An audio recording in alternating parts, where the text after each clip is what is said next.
It's the most horrific story I've ever reported on. It's definitely the most horrific thing I've ever seen with my own two eyes. You could search the world over and it does not get more vile than this. The remains of at least 5 nearly full-term babies were taken from a house in Washington, D.C. last week. 5 perfectly formed, fully human children. Murdered in cold blood, their bodies left in pieces in plastic bins. It's a story that should have made national news, that should have made every single person in this country scream for justice for these innocent little lives lost. Instead, we got barely a mention from the press. And even that, for all the wrong reasons.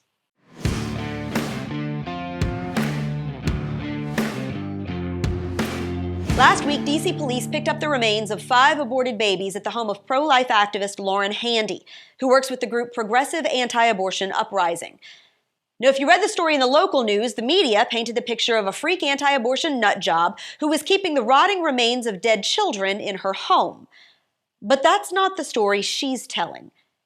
Handy's group says they took the bloody, disfigured corpses of the 5 aborted children from a truck outside the Washington Surgery Clinic, which advertises abortions through 27 weeks. This, by the way, this is what a baby looks like at 27 weeks.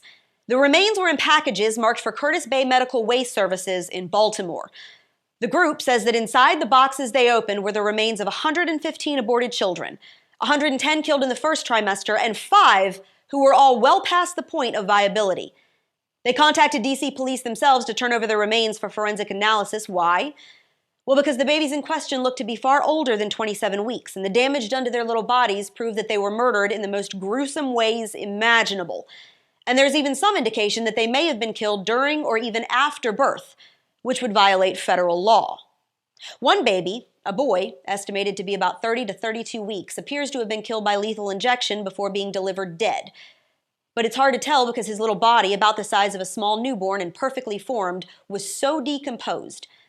Another, a girl around 28 to 30 weeks, was delivered intact except for an incision in her neck, where her brain had been sucked out before her head was yanked out by forceps that left bruises. A second baby girl, aborted in the second trimester around 28 weeks, appears to have been killed when her skull was crushed before being dismembered and pulled out of her mother in pieces. We're not sure the gender of another baby because he or she was delivered in the amniotic sac, meaning that baby was most likely delivered alive and left to die. According to a neonatologist who spoke with the Daily Wire, all of these children appeared otherwise perfectly healthy. They were murdered by choice.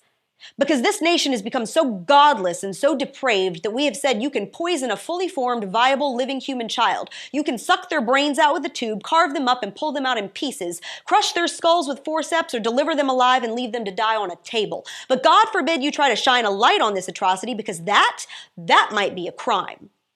D.C. police say they have no plans to autopsy the babies, who were literally found with their heads crushed and their bodies torn apart and may have been murdered in cold blood in violation of federal law. According to police, the babies were, quote, aborted in accordance with D.C. law. Executive Assistant Police Chief Ashawn Benedict said, there doesn't appear to be anything criminal in nature regarding that, except for how they got into that house, and so we're continuing to look at that. So it's not illegal to murder an infant. You just can't take their body parts to show the world what abortion really looks like. Our friends over at Live Action have published pictures of these babies, the ones who were aborted in accordance with the law. They aren't much smaller than my children were when they were born. Here's a blurred image of one of the children. We decided not to show the unedited photos here for a couple of reasons. One, because kids use this platform, and some things shouldn't be seen by children. And I know some of you have suffered the loss of children, and this stuff hits you right where you live. But make no mistake.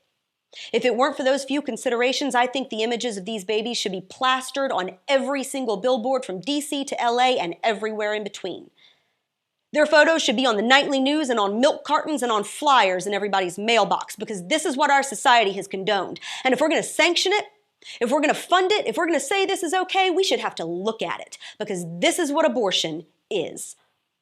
And that's the really crazy thing. If I posted these photos here, social media platforms would take this video down. Because apparently you can shout your abortion. Lawmakers can cheer for it, comedians can mock it, you can advertise it, push it on TV and in movies, take people's tax dollars to fund it. We can light up the freaking Empire State Building for it, but you can't look at it. Why? Well, because the multi-billion-dollar abortion industry and the politicians who benefit from it don't want you to know what it really is. Because it's not a clump of cells. It's not a blob of tissue. It's precious little fingers and toes and eyeballs and knees and heads that have been crushed like rotting pumpkins. It's innocent babies who've been torn apart and thrown into a waste bin, shoved in plastic bags and left in a dark room until someone can come pick them up and throw them all into an incinerator like garbage. It's the most evil, depraved act on the planet, and it happens about 2,400 times a day in the land of the free and the home of the brave. This is the state-sanctioned, government-funded abortion for which leftists cheer and lawmakers applaud. And mark my words, before my generation has left this earth, we're going to end it. And that's your Reality Check, America. Make sure you subscribe to our Rumble and YouTube pages, like us on Facebook and Twitter. Stay sane out there.